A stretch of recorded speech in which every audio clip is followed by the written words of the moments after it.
raging sea. Faithful, you're my God. You're the glory and the lifter of my head. Your light, it fills my days. It leads me in your ways. Wherever I surrender all to you, and I live to worship you, my Jesus. You're the only one for me. Nothing would ever take your place, my precious Savior. Who can stand between my Lord and me?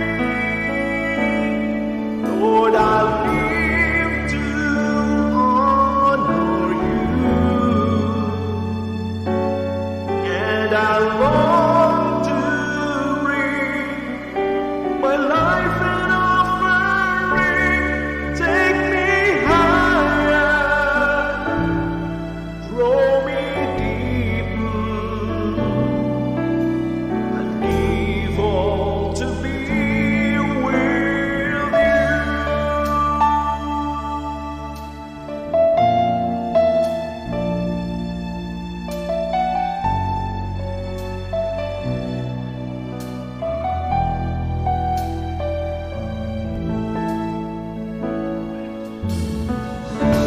Savior of my soul, I confide in you through all my darkest moments. In you I find my peace, my comfort when I'm weak. I trust in you through storm and raging sea. Faithful, you're my God. You're the glory and the lifter of my head. Your light, it fills my days. It leads me in your ways. Forever I surrender all to you. Lord, I live to worship you, my Jesus. You're the only one for me. Nothing would ever take your place, my precious Savior. Who can stand between my Lord and me? Lord, I live to honor you, and I long to bring my life in offering.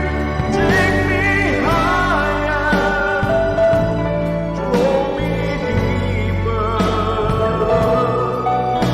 I give to be with you, and I live to worship you, my Jesus. You're the only one for me. Nothing would ever take your place, my precious Savior.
We praise you, Lord, because you are with us, and to be with you, Father God, is a powerful thing. To be with you is securing our position to become victorious. To be with you, we can easily find the way out of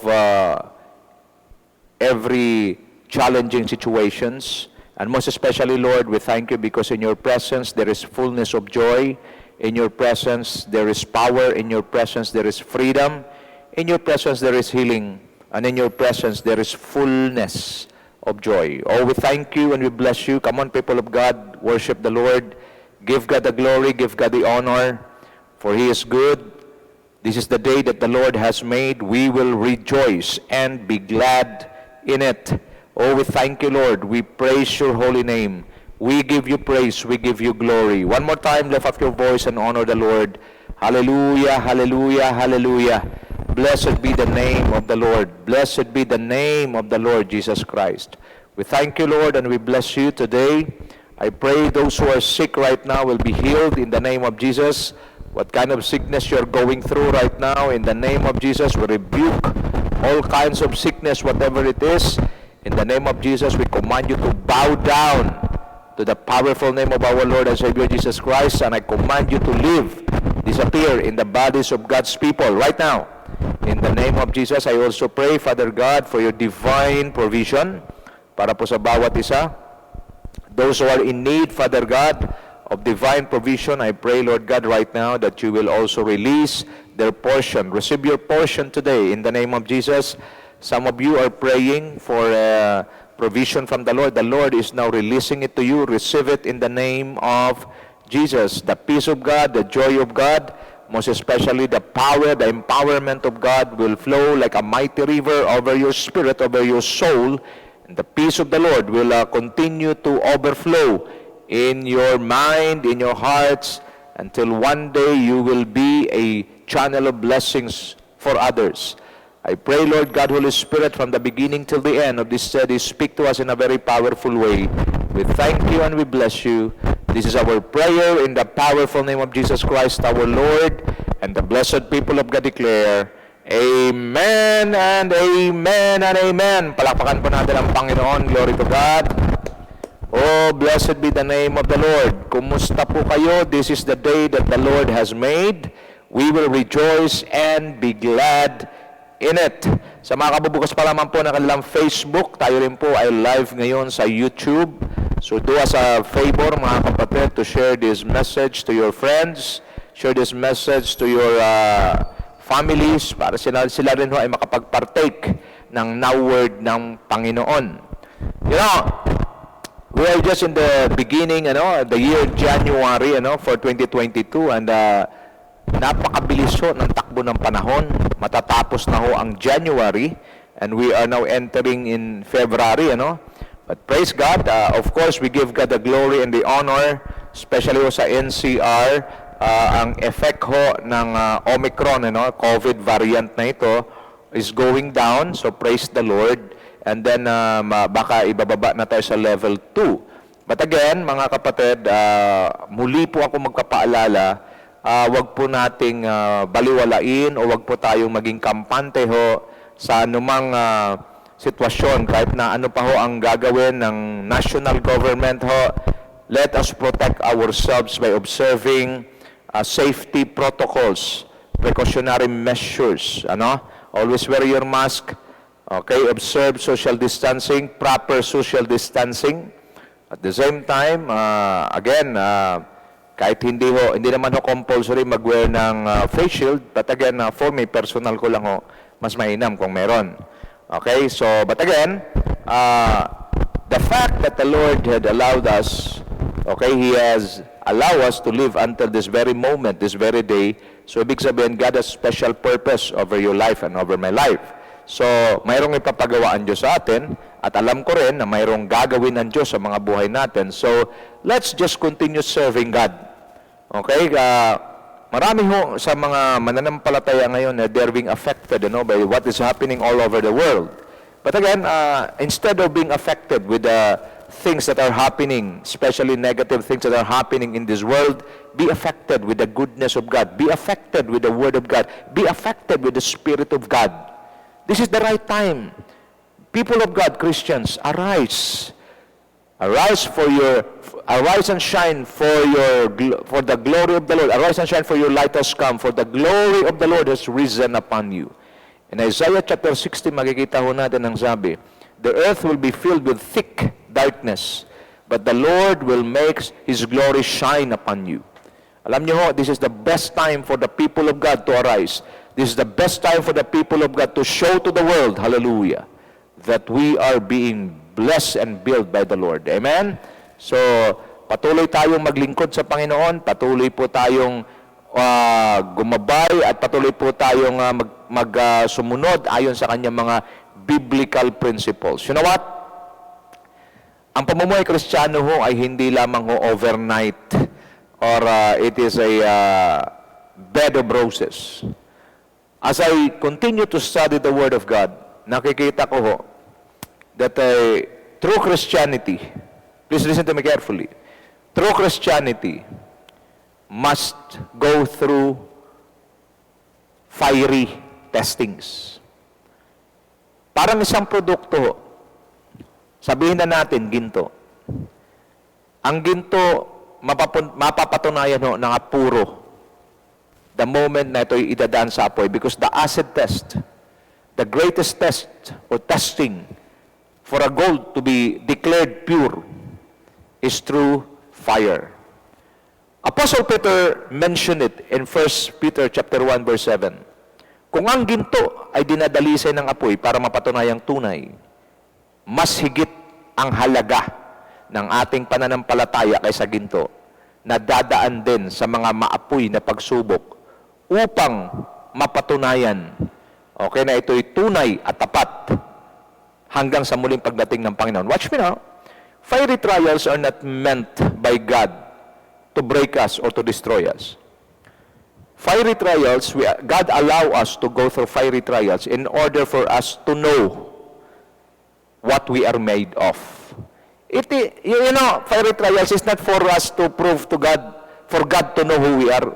Kilala tayo ng Diyos from head to foot. Kilala tayo ng Diyos from our beginning till the end. Ang fiery trials, it is God's way of informing us. It is God's way of showing us who we are and what we are made of. Mahalaga to, mga kapatid. That is why many believers are trying to avoid trials, trying to avoid fiery testings. There is no other way. Lahat tayo nag-aral sa eskwelahan.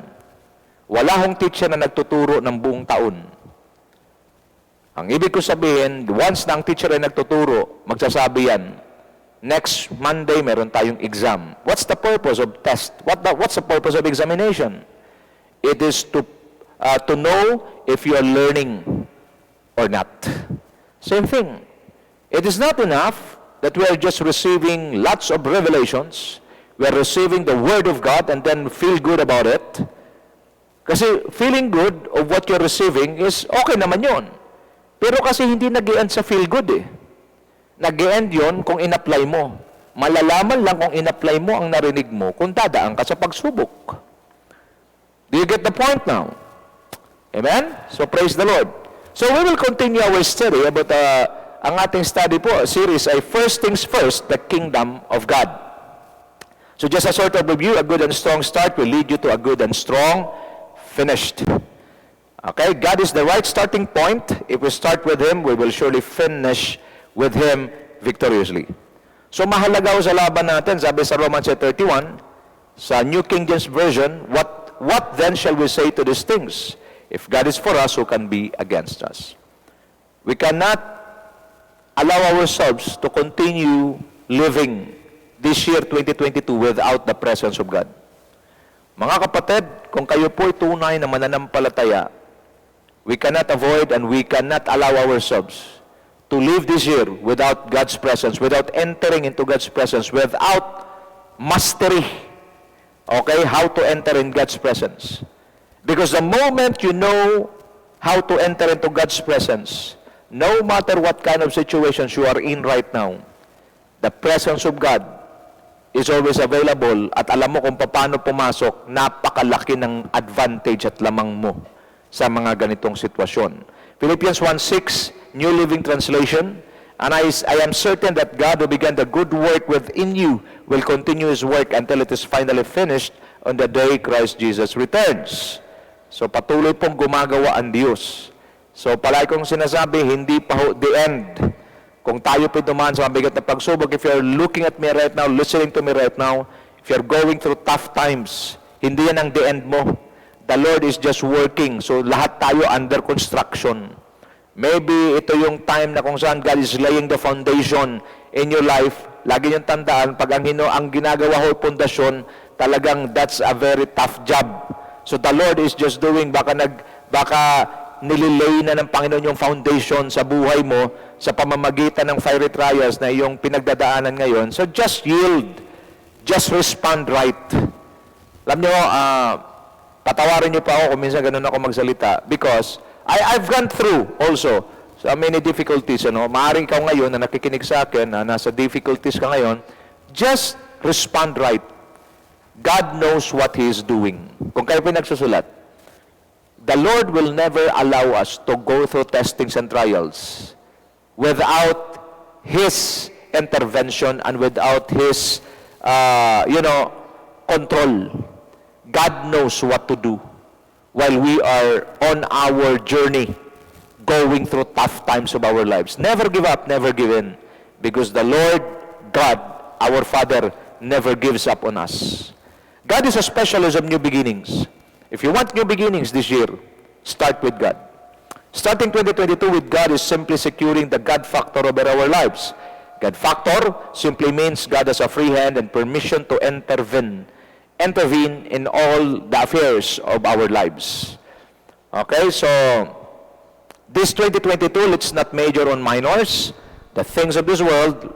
Rather, let's major on essentials. So we've discussed before, what are the essential things? The things of God, living in the will of God, finish the works of God, dwell in God's holy presence. There is only one place on earth where the devil cannot touch you, cannot come near you, and cannot launch his attack against you. It is only in the presence of God. That is why the devil is trying to do everything just to keep you away from God's presence. Mga kapatid, while you're listening to me right now at narinig nyo na ito, na ang pinaka-safety lugar sa isang mananampalataya ay nasa presensya siya ng Diyos. That is why the devil will do everything just to avoid you entering into God's presence. But the message of God, the revelation of the Lord that come to you already today, enter into God's presence. Kahit nandiyan ka sa kinaupuan mo, saan ka mang lugar nandoon, kahit nandiyan ka sa gitna ng masakit na karamdaman mo, you can enter into God's presence. And in His presence, there is fullness of joy. In His presence, there are miracles, there is healing. Receive your healing right now. In the name of Jesus, what are the essentials? Know who sits on the throne. It's very important. God is in charge and in control. Never lose hope. Mahalaga ho na alam natin na ang Diyos ay siya pa rin nakaupo sa trono. And the one who sits on the throne is the one in control and in charge. And He is God, and who is He? Our Father. Pangalawa, know and live your position in Christ. We are more than conquerors in Christ, and we are the sons and daughters of the King. Ano ibig sabihin ng more than conquerors? Undefeated, immovable, untouchable, unshakable. This is who we are. So let us live according to our position. Number 3, live according to the plans and purposes of God over our lives. You might experience right now difficulties. Some of you do not know what will be the future for me. I want you to understand, tapos na ho ang plano at magandang layunin ng Diyos sa buhay mo. Your past or your future is God's past.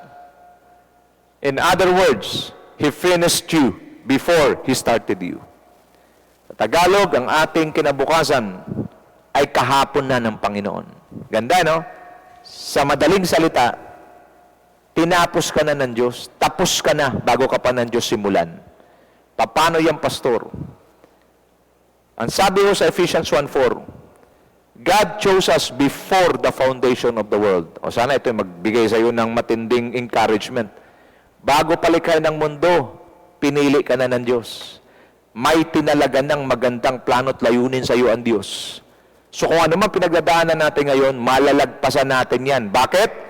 Kasi ang ating kasama, ang umaagapay, ang umaalalay, nagpapala sa atin, walang iba kundi ang Diyos, the all-knowing God. Kung mayroon mang hindi magandang mangyayari along the way, God can turn tragedies into blessings. He can turn trials into triumphs. He can turn defeats into victory. Name it. God can turn the table into our favor. Access the grace of God in the life of your grace carrier. So mahalaga ito. Essential ito na yung pinagdepositohan ng Diyos ng kanyang biyaya o grasya. Ang iyong pastor, kailangan mayroon kang strong and accurate connection para ma-access mo ang grasya ng Diyos sa kanyang buhay. What are the essentials? The kingdom of God, the government of God. Mahalagang pamumuno ng Diyos. Ano pa? Seek first the rulership of God over our lives. Ano pa? Seek first His righteousness. Live as accurate citizens of the kingdom. We are here not to live just like the people on earth. We are here as God's ambassadors. We are citizens of the kingdom. The plan of the Lord is to extend His rulership from heaven to earth. At para mangyari yun, nagpapadala siya ng kanyang mga mamamayan. Kaya nga sabi sa Philippians 3:20, our citizenship is in heaven. So God chose us to become His sons and daughters, at hindi tayo kinuha pa ng Diyos. Napansin niyo ho? Pinapanatili tayo dito para ano? Para dalhin natin at impluwensya ng mga tao ng kultura ng langit. Para kung ang Diyos ay bababa man sa ating tahanan, hindi ng Diyos ma-feel na nandito siya sa lupa. Kasi ang feeling niya, yung atmosphere ng bahay natin, yung atmosphere ng opisina natin, yung atmosphere ng buhay natin ay parang katulad sa langit. This is the reason why. But most believers, they, ang kanilang naunawaan yung baliktad at saka maling pamamaraan. Marami hong mga mananampalataya, they are building their own empire. Pag sabi ng empire, ano ibig sabihin? Magpapalago ng iglesia. That's not the point. Ang punto de vista ho, pag ikay mananampalataya, you are here to represent your country, to represent your nation. And we are citizens of heaven. We are here to represent heaven. We are here to represent the culture of heaven. Ang kultura ng sanlibutan, ngipin sa ngipin, mata sa mata, ngipin sa ngipin. Ano ibig sabihin? Pag ikinaway ka, gantihan mo. Ang kultura ng langit, pag ikaw ay mayroong kaaway, mahalin mo. At yan ang trabaho natin. Hindi magpapalaki ng ating imperyo. Hindi magpapalaki ng ating denominasyon, tapos hamakin yung mga maliliit. This is the religious Christianity deviates from the true and accurate word of the Lord. We are here, kaya nga, di ba palagi sinasabi, tayo ang asin, ilaw at asin sa sanlibutan. That's the purpose why we are here. But the problem is, pag hindi ho ito naintindihan at ang naturo sa atin yung religious Christianity, religious mindset, ano mangyayari? We are after the growth, at tinatawag natin growth yung dumami. Wala hong kwenta at basura ho, yung dumami kayo, pero hindi nagbabago buhay. Dumami kayo at hindi nyo naman nagawa yung gusto ng Diyos gawin. Hindi natin na-represent ng accurate yung pagiging citizens natin. Bagkus, maraming mananampalataya, instead of influencing their sphere of influence nila, yung kanilang lugar na kinalalagyan, sila pang na-influensya. Bakit? Because they do not know what to do. As citizens of the kingdom, we should influence people na nakasalamuhan natin sa araw-araw ng alin? Ng kultura ng langit. Mahalin ang kaaway, tulungan ng mga nangailangan. This is how we extend the territory of God. That is why huwag tayo magtaka bakit pati iglesia, pati simbahan ng mga born again ay naisara. Why? Because marami ho nag-deviate na eh. Pag sabi deviate, lumihis. Sa halip na maging biblical, lumihis. At pinupurso yung doktrina na bigay ng tao. Don't you know, when Moses was received an order from God to build the tabernacle, it was God who designed the tabernacle. When Solomon received the blueprint about that in building the temple, it was God who designed the temple. Ano ibig sabihin? Sapat na at higit sa sapat ang salita ng Diyos sa ating susundan sa pag-build ng iglesia o ng church na binigay sa atin. But because of lack of knowledge, because of ignorance, ano nangyayari? Many believers build their own empire, they build their own churches, deviating from the Word of God. What happened? Kaya ang mga nabibuild, mga mahihina, ampaw na mga iglesia, at walang kakayahan na wasakin, durugin, sirain ang gawa ng demonyo. Kaya maglalabasan mga Kristiyanong depressed, mga Kristiyanong talunan, Kristiyanong nagdarahop. Bakit? Ba't nangyari ito? Because of lack of knowledge, because they want to build their own empire, they want to build their own church. You don't need to build the church. The great builder of the church is none other than the Lord Jesus Christ. E ano tayo? Co-builders. Ang co-builders, wala siyang sariling plano. Wala sa kanya yung plano. Ang plano nandun sa great builder. And the builder of the church, as sabi ni Lord, upon this rock, I will build my church. It is the Lord Jesus Christ who build the church. Who are we? Co-builders. Pag sinasabing co-builders, ang order manggagaling doon sa master builder. Ang gagawin na ng co-builders, i-implement, sundan, tulungan, buuhin yung sinasabi ng master builder. And this is the problem. Because even Christians are clashing just to make their denomination sikat, to be known.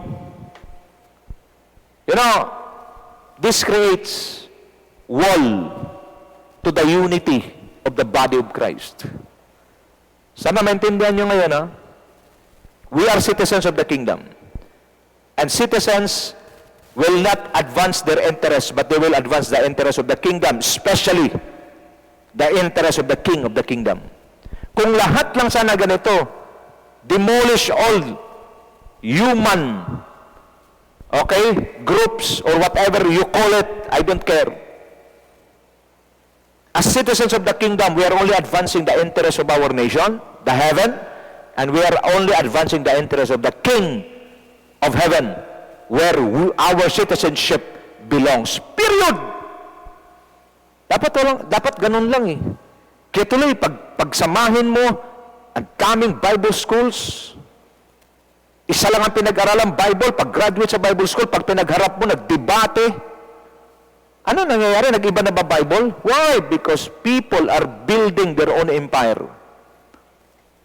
Because if you really acknowledge, honor the Bible, wala dapat debate, lalo na sa kapwa mananampalataya. Nakita niyo ho, religious Christianity is demonic. It will not help to build the unity of the body of Christ. Rather, it cause division. At laging tandaan, pag mayroong division, gawa ng demonyo yan. Let's go back to the foundation of our Christian walk. Prayer, faith, meditating God's Word, walking with the Holy Spirit. Dito tayo mag-focus, mga kapatid. Faith is now listening to God. Prayer is now listening to God. Faith is believing, deliberately putting our confidence to the character of God. Gagawa si Lord o hindi, nanampalataya tayo. Meditating God's Word. I've shown that to you last Sunday. Pag sabing meditating God's Word, you receive the Word of God, and then after you receive and hear the Word of God, you find a place where you are able to meditate God's Word and place it in your spirit. Okay? And then walking with the Holy Spirit. Those who walk with the Holy Spirit will reap life. And those who walk according to the flesh will reap death. Napakalinaw. Alam niyo ho, pag ganito ho kalinaw natin maintindihan ang salita ng Diyos, wala nang mabubuhay sa laman. Ano ba magagawa ng laman na to? Kahit gaano yang kaganda, gaano man yang kalakas, ang laman mo design. From dust you came. From dust you will return. To dust you will return. Nakita niyo ho? No matter gaano pa ka-flawless ang itsura mo, gaano mo kamahal ang sarili mo, maganda yan. Pero huwag mong kalimutan ang katotohanan. Ang nagmula sa alabok, babalik sa alabok. That is why itong alabok na katawang ito, maghahanap at maghahanap ito because this is temporal. Ang kursonada nito, temporal things din. At ang temporal things, palagi ko nang inulit-ulit, nandun sa mundo. Ang bad news, 2 Corinthians 4:4, the God of this world is none other than the devil. This world is being governed by the devil temporarily. Pero kung ang lahat ng mananampalataya will walk with God, Holy Spirit, we will arise in the Spirit and we will take back what the devil had stolen from us. Malinaw ho? We will plunder the enemy. But how can we do that if we, believers of Christ na inaasahan na gagawa nito, naroon din sa religious Christianity? We need to be set free today from religious Christianity. Do not build your own empire. Do not build the church on your own. But allow the master builder to build his church, and we, his co-builders, will implement his orders. Period. Yan lang dapat. Yung makikita mo, pati sa darating na eleksyon, divided ang body of Christ. Bakit? It shows the immaturity of the church. Bakuna, unvaccinated, vaccinated, nag-aaway-aaway sa Facebook. Sino? Mga pastor, mga mananampalataya, immature. They do not understand their accurate purpose, why they exist on earth. Advancing, pursuing their own interest. Ulitin ko ha, read my lips. Ang isang citizen of the kingdom, ang kanyang interest ay ang interest ng hari ng kaharian. Ang kanyang interest, ang isang ambassador has no right to speak his own language or has no right to speak his own opinion. Siya'y pinadala para sabihin ang opinion at gusto ng hari ng kanyang bansa. Tayong lahat ng mga born again, kung born again ka at mananampalataya ka, hindi na yung personal mong gusto, hindi na rin yung personal mong opinion, hindi na rin personal mong pamamaraan ang gagamitin mo. Ang sasabihin mo yung gusto at opinion at utos ng hari ng bansang pinanggalingan mo. Ang bansang pinanggalingan natin, walang iba kundi langit, we are citizens of heaven, and the King of heaven allow us to stay, allow us to be here in this planet called Earth to influence people of His culture. But what are we doing? Building our own empire, building our own dreams. Nakita nyo na, with us this kind of messages, magpapatuloy sa pagkaligaw ang maraming mga mananampalataya. Pastor, ligaw agad? Yes. Because anything you do that is not in accordance to the command and to the interest of the King of heaven, and you said that your citizenship belongs to heaven, and you're not doing it, then you are committing treason to your country. Bakit treason? Because you are no longer advancing the interest of your nation, especially the interest of the King of your nation. Instead, you're advancing your own interest. Nagtaksil ka sa bansa mo. Nakita niyo ha? So maraming taksil. At ang kabayaran ng pagtataksil, treason, is punishable by death. That is why maraming mananampalataya, pag titingnan mo, walang kabuhay-buhay. Because they are already punished by the nation that they are representing. Sana ho, naunawaan niyo ito, mabigat ho ito, pero ito ho kasi ang katotohanan eh. And then if you are committing treason, do not expect your government to provide for you. Do not expect your government to protect you. Do not expect your government to preserve your life. Why? Because you're going against Him. You're going against your nation. You're going against the King. Naunawaan niyo ba?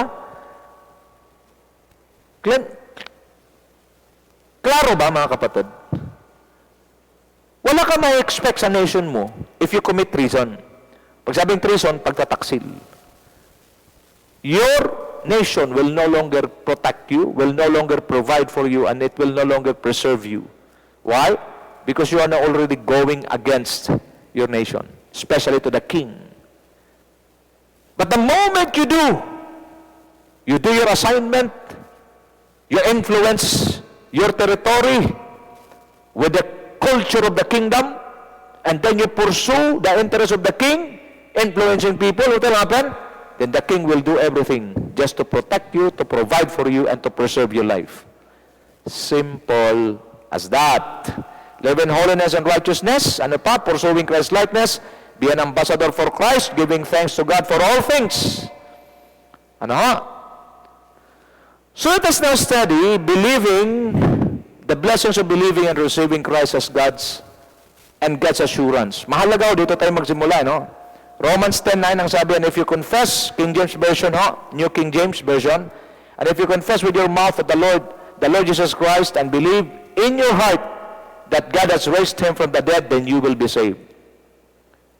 Ang blessing ng ating pagtanggap at pananampalataya sa Panginoong Kristo, tayo po'y naligtas. Saan? Sa apoy ng impyerno na pangwalang hanggan, at tayo po'y inilipat sa kalangitan na kung saan yun ang tahanan ng Diyos na ating amang nasa langit. John 1:12, New International Version, yet all who did receive Him, the Lord Jesus Christ, to those who believe in His name, He gave the right to become children of God. Sa King James Version, to those who receive Him and to those who believe in His name, He gave the power to become children of God. Mga kapatid, napakahalaga maunawaan natin itong pamumuhay Kristiyano, because hindi madalas na ipapangaral ito. Kadalasan sa pangaral, pag ikaw naging Kristiyano, salpak ka agad sa gawain, walang intimacy with God, walang kaalam-alam kung ano ang Diyos, sino ang Diyos, anong mangyayari pag tinanggap ko na ang Diyos. Nilagay tayo sa gawain ng tawag nila ministry, hanggang sa mapagod, nung mapagod na burnout, backslide.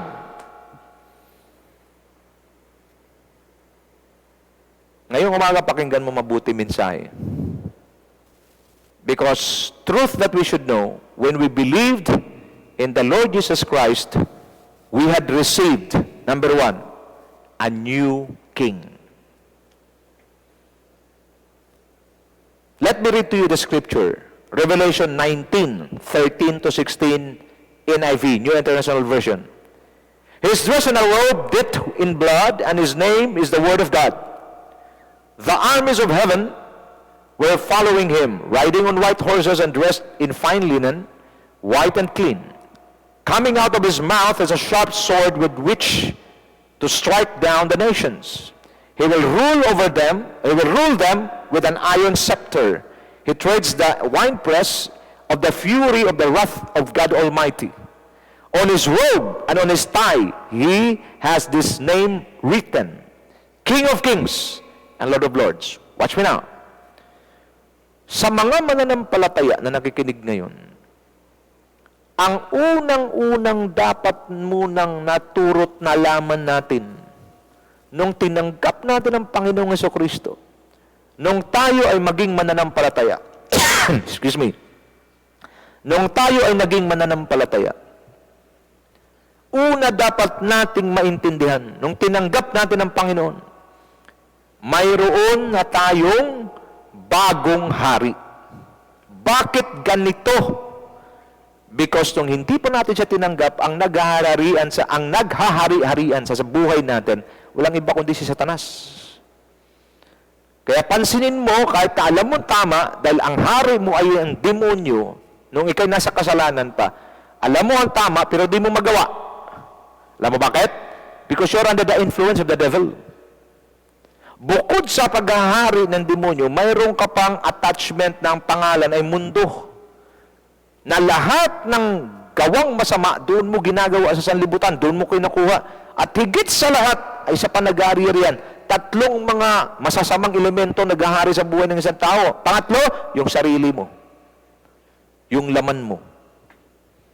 So these three wicked, okay? Wicked beings.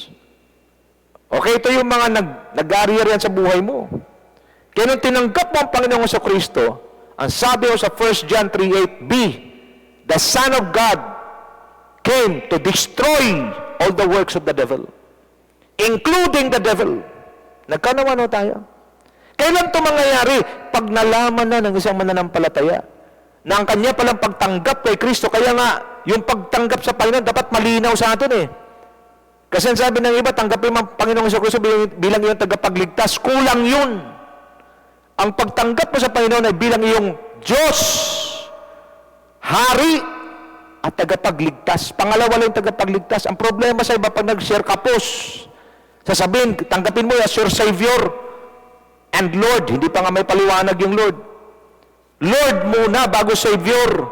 Kaya nangyayari sa iba, ganun lang ba? Di tanggapin ko siya bilang Savior. Bakit? Ayaw mapunta sa impyerno. Sino ba naman tayo gusto mapunta sa impyerno? Sunugin ka ron. Ang problem, hindi naintindihan. Tinanggap si Kristo para makaligtas sa impyerno, pero babalik sa doon sa mundo para magpakasaya uli. Sablay. If you want to share the gospel accurately, let the person who will about to receive and believe in the Lord Jesus Christ to receive Him as His Lord, His King, and personal Savior.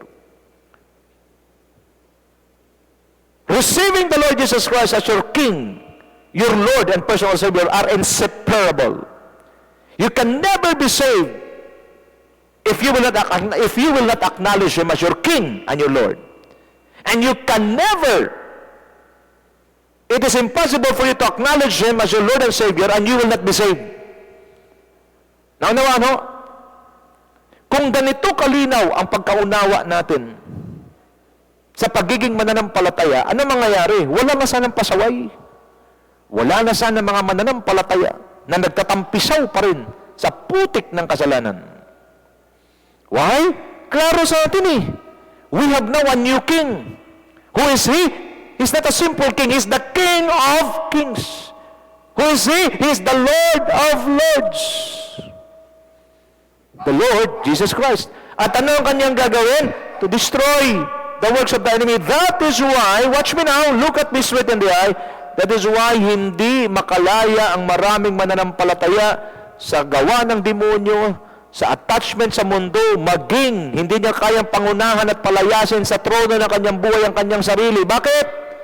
Because hindi niya naintindihan na mayroon na siyang bagong hari nung tinanggap niya ang Panginoong Diyos, ang Panginoong Jesus bilang hari, Panginoon at tagapagligtas ng kanyang buhay. Bakit malakas ang loob magsabi? Kasi hindi yan na-explain sa akin. Ang na-explain lang sa akin, ligtas ka na ngayon, nasa langit, ikaw ay pwede nang pumunta sa langit. My goodness. That is wrong. Ang tawag dyan, incomplete gospel. Kung mayroon man unang maunawaan ng isang mananampalataya, mayroon ka ng bagong hari, at ang bagong hari na ito, una niyang walisin, demonyo, sa buhay mo, lahat ng gawa ng dyablo, wawasakin niya. Pangalawa, puputulin niyang attachment mo sa mundo, at higit sa lahat, palalayasin niya yung sarili mo na nag-ari-arian dyan sa buhay mo.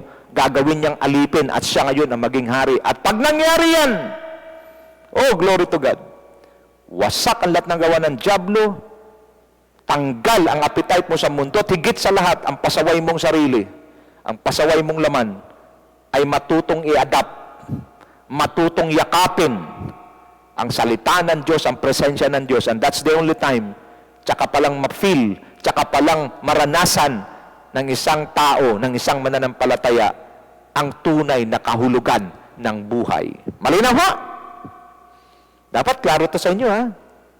Ganito kaklaro. Never ho itong in-explain. Mabot na lang ako ng 30 plus years, wala akong nag-explain sa akin ng ganito. We have a new king. Philippians 2:9-11, New King James Version, Therefore God also has highly exalted Him and given Him the name which is above every name, that at the name of Jesus every knee should bow, of those in heaven, and of those on earth, and of those under the earth, and that every tongue should confess that Jesus Christ is Lord, to the glory of God the Father. The Lord Jesus Christ na tinanggap natin is the King of Kings and the Lord of Lords. Every knee should bow. Pag sinasabing every knee should bow, anong ibig sabihin? Everybody, everything should give reverence to Him. You know, pag mayroon ka ng hari na kinikilala sa buhay mo, tanggal ang kayabangan mo, tanggal ang pride mo, tanggal lahat ng pansarili mong interest. Nagkaunawan tayo, ito ho ang pagiging Christian or born again. Hindi na-explain ho, mga kapatid.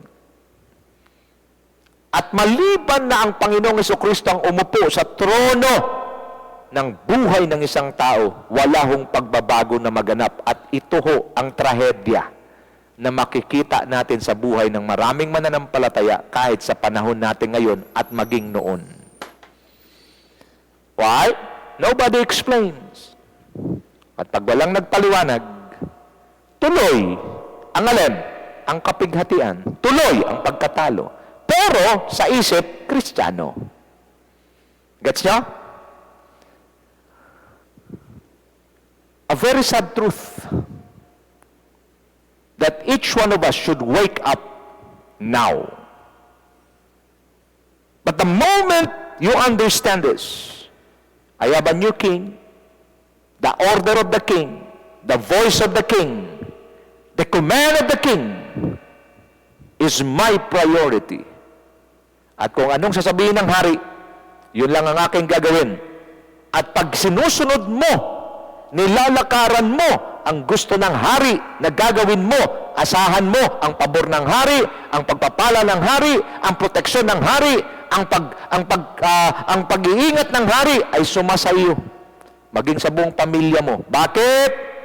Because you do what the king had commanded. And because you honor the king, then the king will be the one to honor you. Whew! Hallelujah. Palapakan nga po natin si Lord. In the time of Noah, it was Noah alone who lived a life pleasing to the king, to God. Nanawan? Ang mga anak ni Noah, maging asawa niya, maging mga manugang niya, sablay din. But because their father, Noah, honored the king honored him. Not just him, because alam ng God, alam ng king, na kung si Noah lang ang ililigtas niya, hindi si Noah magiging masaya. Bakit? Kasi meron siya mga mahal sa buhay. Watch me now. If you acknowledge the Lord Jesus Christ as your new king, and you followed him, obeyed him, and do everything he says to you, what happened? You honor him, he will honor you, and he will also bless your loved ones. Ganito katindi yung hari na pinaglilingkuran natin. This is the kind of message that the devil doesn't want every believers to hear. Challenge ko, share nyo, mga kapatid. Share nyo sa iba. Wala hong nag-explain ho ng ganito. Mayroon man hindi ganito kadetalyado. Every knee should bow, ano pa, every tongue confess that Jesus Christ is Lord. Ano ibig sabihin? Ang namumutawi lang dapat sa bibig ng isang mananampalataya ay mga bagay patungkol sa hari. Anong lumalabas madalas? Mga bagay na basura galing sa sanlibutan. At then sasabihin mo, you are a believer of the King, you are a citizen of heaven, shame on you. You are not representing your country, you are committing treason. Nagkaunawa tayo? Tuloy natin. What should we do after knowing that we have a new king over our lives? Nakita niyo ho? Una dapat malaman, meron ka ng bagong hari. Sipa na si Satanas. Putol na ang koneksyon mo sa libutan. Pinalayas na yung iyong sarili na nag-ari-arian, dinadala ka lang sa kapahamakan. May isa na lang nakaupo sa trono. Walang iba kundi ang hari ng mga hari at Panginoon ng mga Panginoon. Na lahat ng tuhod sa kanya luluhod, lahat ng labi magdideklara na siya ay Diyos. Walang iba kundi ang Panginoong Jesus. What should we do now after knowing that we have a new king over our lives? Sundan niyo ho. Anong gagawin ko ngayon, Pastor? Ngayon alam ko na ang Panginoong Kristo pala ang hari ng aking buhay.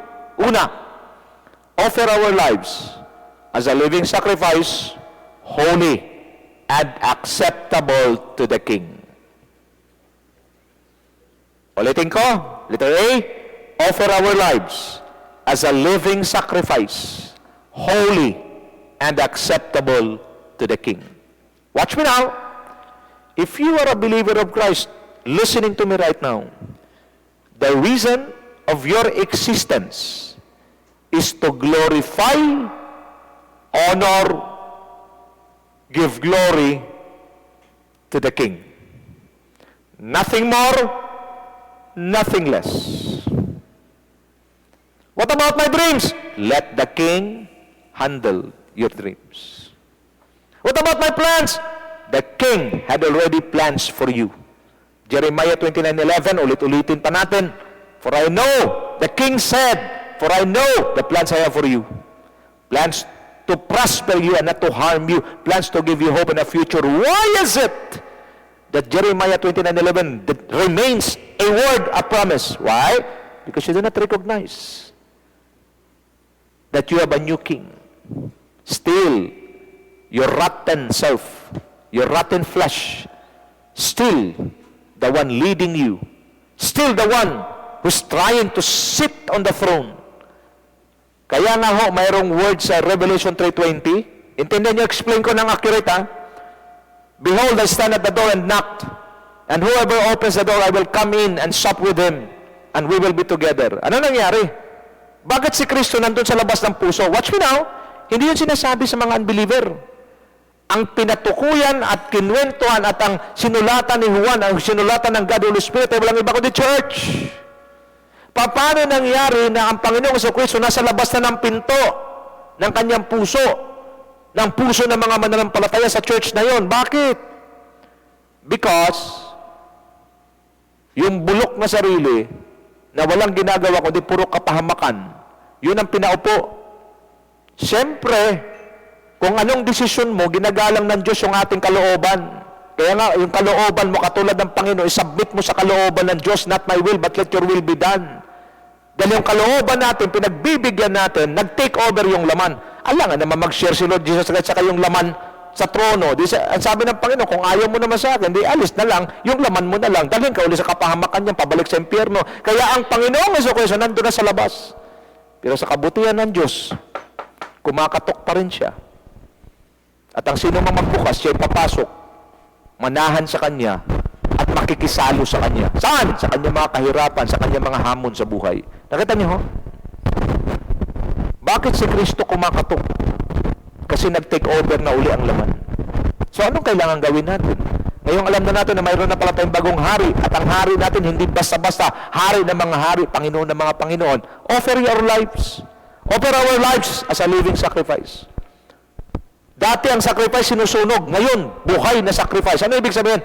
Bawat kilos, bawat salita, bawat isip, bawat gagawin, para lamang sa kapurihan, kaluwalhatian ng hari na ating pinaglilingkuran.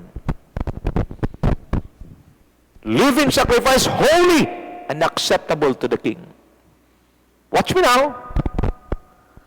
Kung ang buhay natin ay katanggap-tanggap sa hari, paano natin gagawin yung pastor? Mabuhay tayo ng may kabanalan, may katuwiran, upang ang buhay natin maging katanggap-tanggap sa hari. Pagkatanggap-tanggap ito sa hari, hallelujah. You're putting the King, you are bringing the King, or you are influencing the King to release His blessings and favor to you. You don't need to ask for Him or from Him, because your life itself, your life itself convinced the King to release His favor, blessings, name it, everything that you need on earth will be released to you by the King, because your life is a living sacrifice, holy and acceptable to Him. Nagkalaman? Romans 12:1 and 2, New International Version. Therefore, I urge you, brothers and sisters, in view of God's mercy, to offer your bodies as a living sacrifice, holy and pleasing to God. This is your true and proper worship. Do not conform to the pattern of this world, but be transformed by the renewing of your mind. Then you will be able to test and approve what God's will is, His good, pleasing, and perfect will. Nakita niyo? Pag tayo ay nag-offer ng buhay natin sa Diyos bilang living sacrifice, holy and acceptable, anong kasunod? We will no longer conform to the pattern of this world. Disconnected ka na sa mundo. Yung iyong interest hindi na sa sanlibutan, kundi nasa Diyos na. Pag nagsabay ang demonyo magbigay ng offer galing sa mundo, at ang Diyos naman magbigay ng offer galing sa Kanya, mas pipiliin mo na ngayon yung galing sa Diyos. Bakit? Because you have a new King, and you understand that your life is no longer yours, but it is now owned by the King. Then you are living for His glory, you are living for His honor, you are living for His pleasure. Kaya tuwing makikita ka ng hari, tuwing makikita ka ng Panginoong Jesus, your life giving pleasure to Him. Hallelujah! At anong mangyayari? Then you will be able to test and approve what God's will is. Mag-survey kayo. magtanong kayo sa maraming mananampalataya, ano ang kalooban ng Diyos sa buhay mo? Tsatsakin ko sa iyo, 98% hindi makasagot kung ano. Bakit? Sa kanila, basta kailangan may pera, kailangan i-bless, kailangan may trabaho, kailangan walang hirap sa buhay, yun ang kanilang sinasabing kalooban ng Diyos. No. Kalooban ng Diyos, ng God the Father kay Kristo, mamatay sa cross ng Kalbaryo. But because the Lord Jesus Christ make Himself a living sacrifice, holy and acceptable to His Father, to God the Father, ano nangyari? Kahit alam niya na siya ipapako sa cross ng Kalbaryo, ano sabi niya? But not my will, let your will be done. You want to know what God's will is for you? Gusto mo malaman ang kalooban ng Diyos? Bakit? Because living in the center of God's will is a life protected, preserved, blessed by the Lord. The safest place on earth is to live in the center of God's will. Because where the will of God is, there His presence is be also. Nakuha niyo? Kaya pag tinanong mo maraming mananampalataya, anong kalooban ng Diyos sa buhay mo? Sa mga kabataan, ang God's will nila, yung partner in life. Layo, no? Ano pa ang God's will ng iba? Yung maka-abroad sila. Ano pa ang God's will ng iba? Yung magkaroon ng mga kayamanan sa libutan. Hindi God's will yun. Ang God's will ay ganito. Yung plano ng Diyos bago palikhain ng sanlibutan para sa buhay mo. Yun ang ginagawa mo. At malinaw pa sa sikat ng araw, tayo'y pinili ng Diyos. Anong sabi? You did not choose me, but I chose you. To what? To bear fruit. To be a light, to be a salt in this world. What kind of fruit? Yung fruit, ibig sabihin, yung bunga ng buhay natin na binago ng Diyos, makikita ng iba. Para ito ang magliliwanag at magkasabi sa iba, kahit ganito, kabulok at kawalang kwenta at kabasura ang buhay ko, nung tinanggap ko si Kristo, binago niya ako, at pwede rin mangyayari sa inyo.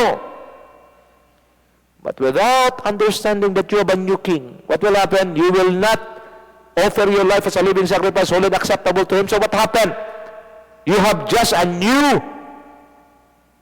position na tinatawag na Christian, religious.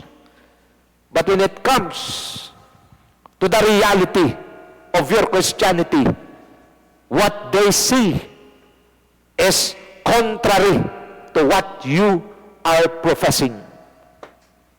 And this is true. This happens. Alam niyo anong nangyayari ngayon? Nagsasurvey ako, nagtatanong ako.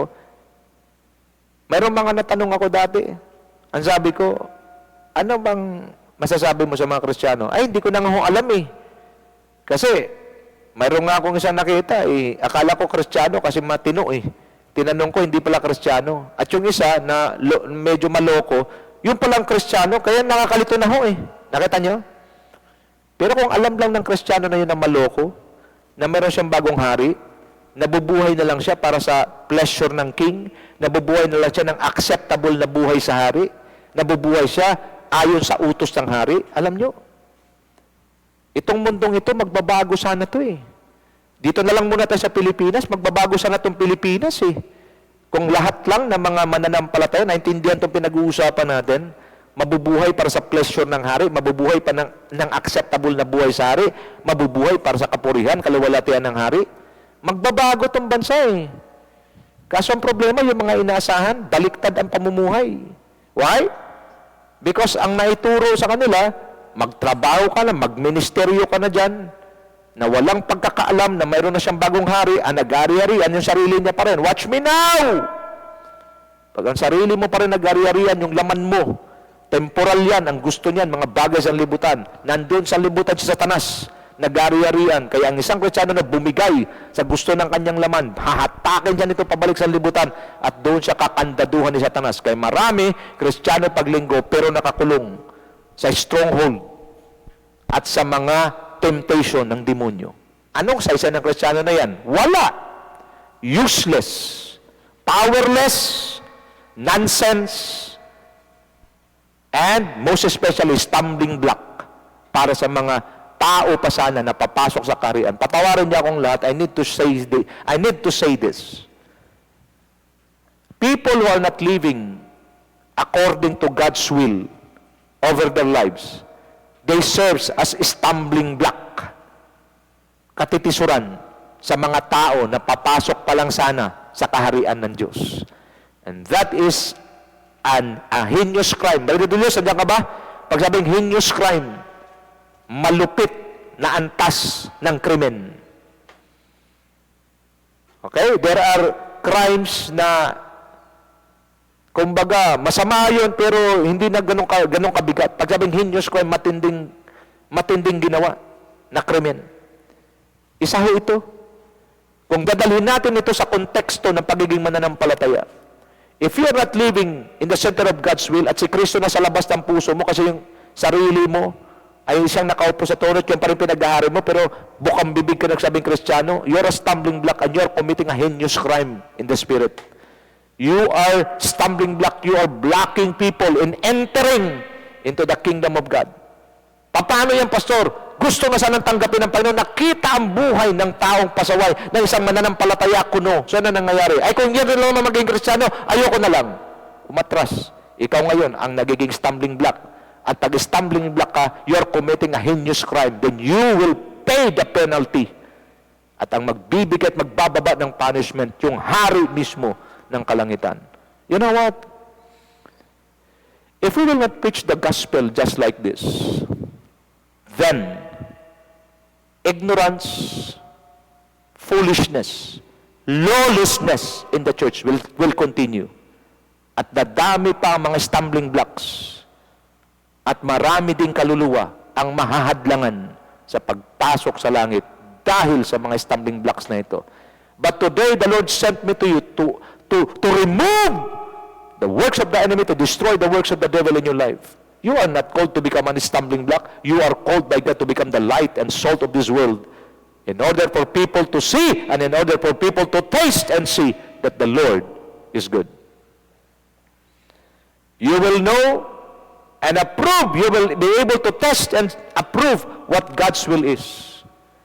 Then you will now be able to know what God wants you to do. What's the reason of your existence? Pangalawa, His good, pleasing, and perfect will. Anong klaseng kalooban ng Diyos? Tingnan niyo ang kalooban ng Diyos, ha? Kaya kailangan ito, dapat mo malaman. Kailan mo lang ito malalaman?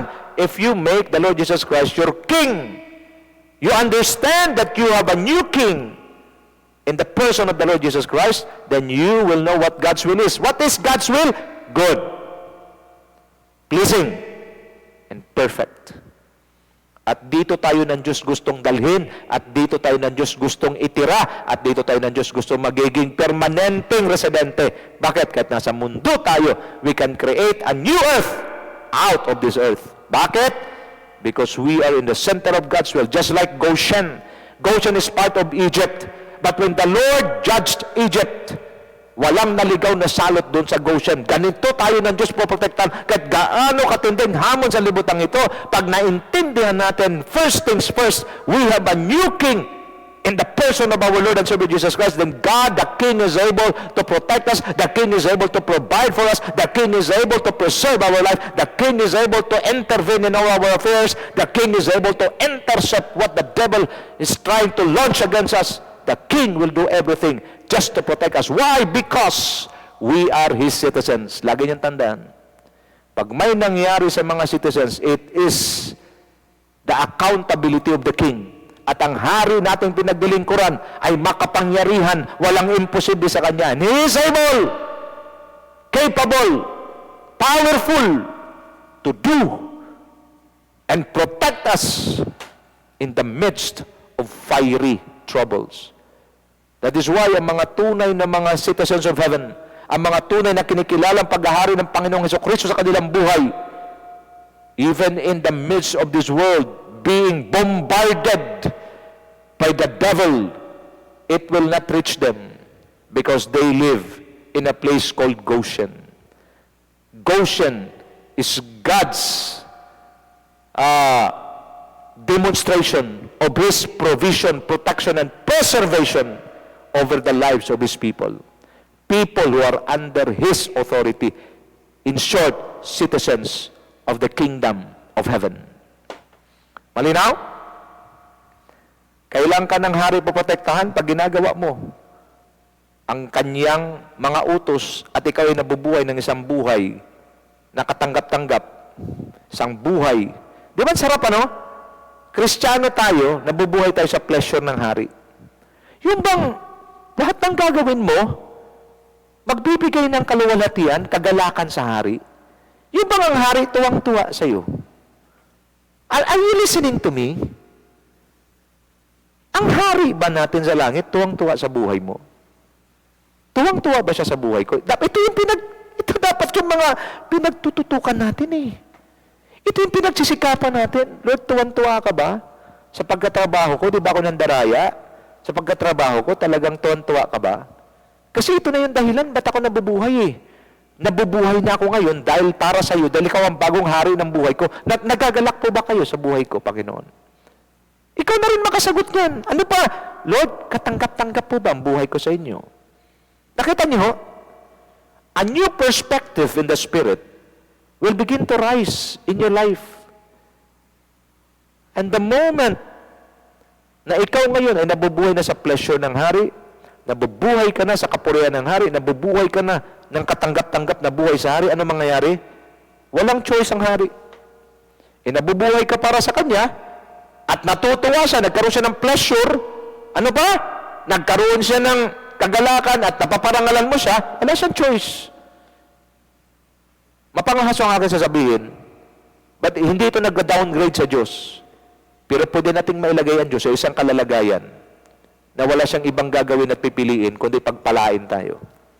Dahil ang buhay natin ay katanggap-tanggap, ang buhay natin ay nagbibigay ng kaluwalhatian sa Kanya, at ang buhay natin ay nagbibigay ng pleasure sa Kanya.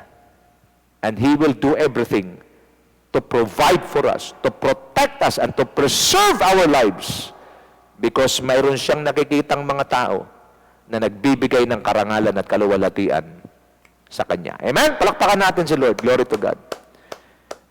Then you will be able to test and approve what God's will is, His good, pleasing, and perfect will. Pangalawa, we should surrender and live in peace with the King. Ang ganda to. Pag alam na natin na siya naghahari sa buhay natin, lagi niyang tandaan, ang struggle natin sa laman, hanggat buhay tayo, mayroon tayong struggle. Ulitin ko, ang laman na ito, walang respeto sa stature mo in the Spirit. Because even David, the man after God's own heart, sumablay dahil napagbigyan niya yung kanyang laman. So do not rely on your stature. Rely on God and be strong in the Lord. So ano gagawin natin? Kasi magkakaroon tayo ng ganitong labanan eh. Hindi basta-basta sumusuko ang laman. Hindi basta-basta sumusuko ang demonyo. Kahit alam ng demonyo, talunan na siya. Hindi siya basta-basta sumusuko. Kasi ang moto ng demonyo, malay mo, makaisa din at malungkot. Kahit si David na isahan. Ano ibig sabihin? Hanggat nandito ka sa lupa, alam ng demonyo, may pagkakataon na pag ikaw ay hindi nagiging alerto, pag ikaw ay hindi nagiging maingat, pwede kang madisgrasya. At nangyari na nga kay David. Tama na, sapat na si David. Pero ano kailangan natin gawin? Una, surrender your life, offer your life a living sacrifice, holy and acceptable before the King. Pangalawa, we should surrender and live in peace with the King. Dapat palagi tayong payapa. Ibig sabihin, palagi tayong in peace with the King. Ano ibig sabihin? Wala tayong dapat trouble o away sa hari. Hindi na tayo nag-attempt na kontrahin yung gusto niya. You are at peace with the King. Watch me now. If you are at peace with the King, then the peace from the King that passeth all human, transcends all human understanding, yun ang klaseng kapayapaan na meron ka. Hindi lang alam na marami. Alam niyo ba mga kapatid, you are declaring war against the King every time you commit sin. Because sin is the reason why the Lord Jesus Christ died on the cross. Sin is what God hated. Kasi dyan namatay ang kanyang bugtong na anak dahil sa kasalanan mo at kasalanan ko. And there, here you are, doing sin again. You are declaring war against Him. You are not in peace with Him. Watch me now. If you are not in peace with the King, then the King is your enemy. You better pray all kinds of prayer. Because if your enemy is the King of heaven, di pa nagsimula ang laban, gupo ka na, talo ka na, wasak ka na. So ano kailangan natin gawin?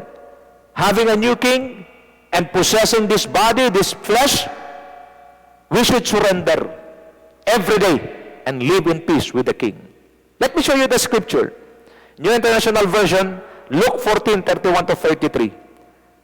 Or suppose a king is about to go to war against another king. Won't he first sit down and consider whether he is able with 10,000 men to oppose the one coming against with him, 20,000? If he is not able, he will send a delegation while the others still a long way off and will ask for terms of peace. In the same way, those of you who do not give up everything you have cannot be my disciples. Ano ibig sabihin nito?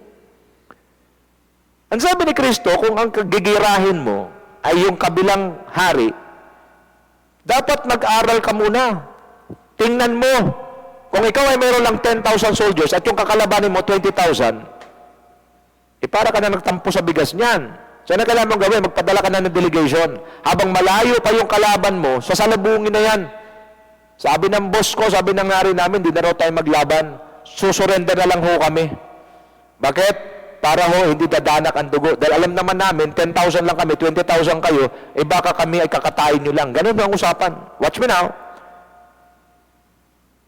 Alam ng Diyos na magkakaroon tayo ng struggle because we are here still. We are still here on earth and we have this body. Ito, yung dinadamitan mo, ito mga pinapariband mo, ito mga, kung ano nang ginagawa mo, salbayan. Sinasabi ko sa'yo, you should understand what I'm telling you. Ito yung nagkatrabaho ka, pinapakain mo na masarap. Pag hindi mo ito mabantayan, pinapakain mo na, inaalagaan mo na, ipapahama ka pa. This body, this flesh, pag hindi mo mabantayan, sa likod ng pag-aalaga mo at pag-aaruga sa kanya, laging tandaan, temporal lang gusto niya. Yung pag-aaruga mo sa kanya, pag hindi mo namamalayan, lalabas ngayon at aangat ang pride. Dahil feeling mo, mas magaling ka na sa iba. Bantayan nyo ito. Bantayan natin ito. So alam ng Diyos, so we have to be at peace with Him. That every time na pagbigyan natin to, magre-rebel dito sa Diyos, tayo rin ang mahihirapan. Bakit? Kailanman, hindi ang Diyos natatalo sa labanan. Kaya sa oras na tayo ay mag-commit ng pagkakamali o kasalanan, automatiko, isuko natin, sumurrender tayo, magpakumbaba tayo sa Diyos para magkaroon tayo ng kapayapaan sa Diyos. Watch me now. Surrendering to God or to the Godship or Lordship of the Lord Jesus Christ, of the King, should be done, must be done on a daily basis. Yung pagsuko natin sa Diyos nung una, tinanggap natin siya, yun ang una't huli ng iba eh. Alam niyo ba na yan, pagsuko sa Diyos dapat araw-araw natin ginagawa? Kasi araw-araw din tayong sinusubukan ni Satanas na kalabitin itong laman. Araw-araw niyang sinusubukan. Pero kung tayo ay totally surrendered na sa Lordship, sa Kingship ng Panginoong Jesucristo, sasabihin na ni Satanas, di na kita kaya, aalis na lang siya.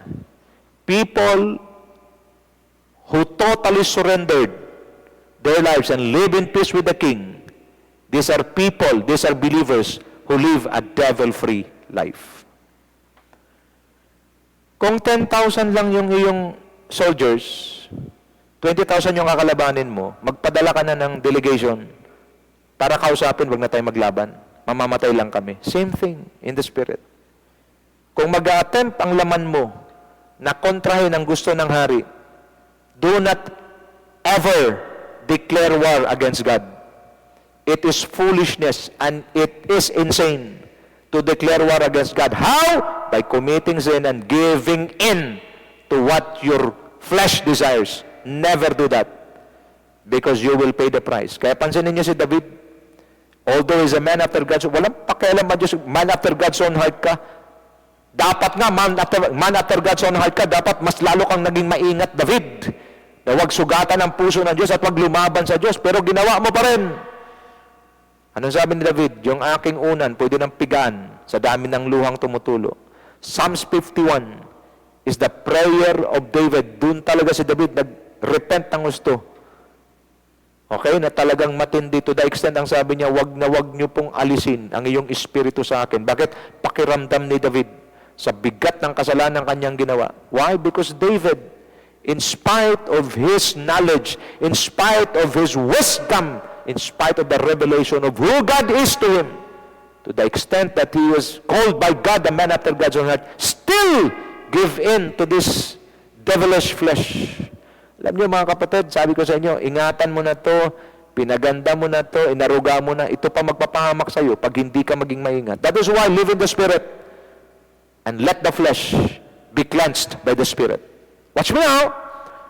Surrender. Live in peace with the King. Araw-araw tanungin natin sarili natin, Lord, wala ba akong sabit sa iyo? Lord, in peace ba tayong dalawa? Nagets niyo? Ay, nako mga kapatid, di nyo maririnig to. Ngayon lang. Dapat itong inatupag na maraming mananampalataya, ni parami ng miyembro. Di naman masama. Pero gaano nga mangyayari kung puro, marami kayong miyembro, puro kalaban ng Diyos. Tapos kakanta kayo, I am a friend of God. Paano mangyayari yan? Kanta mo, I am a friend of God, but you're doing things that are not pleasing before the King. In the first place, you do not know that He is your King. If you know that He is your King, you do not allow Him to live and rule over your life. What happened to you? What's wrong with you? Gets nyo? Surrender every day and live in peace with the King. Alam nyo, pag kayo ng Diyos, pag ikaw ay payapa at walang ginawang hindi kalugod-lugod sa harapan ng Diyos, expect the peace of the King that passeth all human understanding. Lalagpasan at lalamunin ng kapayapaan ng Diyos ang lahat ng kabigatan, problema at hamon, karamdaman sa buhay mo, kasi ang kapayapaan na nanggagaling sa Diyos, kapayapang hindi kayang ibigay ng sanlibutan, at ang kapayapaan na ito kaya nitong lamunin ang lahat ng kahirapan, pagsubok, problema, pangailangan. Grabe ang kapayapaan ito. Ang tawag dito, peace that transcends, peace that passeth all human understanding. At pag meron ka nito, at lagi niyong tandaan, ang kapayapaan ito that passeth all human understanding, transcends all human understanding, only comes from the King. And if you surrender to the King, and you are at peace with the King, get ready. Get ready. Because you will taste and see this kind of peace that transcends all human understanding. Kaya kahit anong mangyari sa libutan, ang feeling mo, okay lang yan. Bakit? Grabe. Ang tawag mo na sa Diyos ngayong, grabe! Grabe ang kapayapaan, grabe yung mga bagay na ginawa ng Diyos. Ngayon, hindi ka na lang see that the Lord is good. Ngayon, taste and see that the Lord is good. Natitikman mo na kung gaano kabuti ang Diyos. Natitikman mo na kung gaano katapat ang Diyos. My friends, this is the challenge that God wants us to understand today. We should offer our lives as a living sacrifice, holy and acceptable to the King. We should surrender our lives and live at peace or live in peace with the King. At pag nangyayari ito, you are giving the King a valid reason to bless you, to provide for you, to protect you from all the attacks of the enemy, and to preserve your life, because He found someone who give honor, glory, pleasure, and praise to His name. Pagpatuloy natin ito sa susunod na linggo. Pagpalain tayong lahat ng Diyos, at nawa sa araw na ito, mayroon kayong natanggap na masaganang biyaya pagpapala mula sa salita ng Diyos. Alamin po natin, ang pagiging mananampalataya ay hindi puro salita. Ang pagiging mananampalataya ni Kristo ay ito'y dapat punong-puno ng karunungan mula sa Diyos.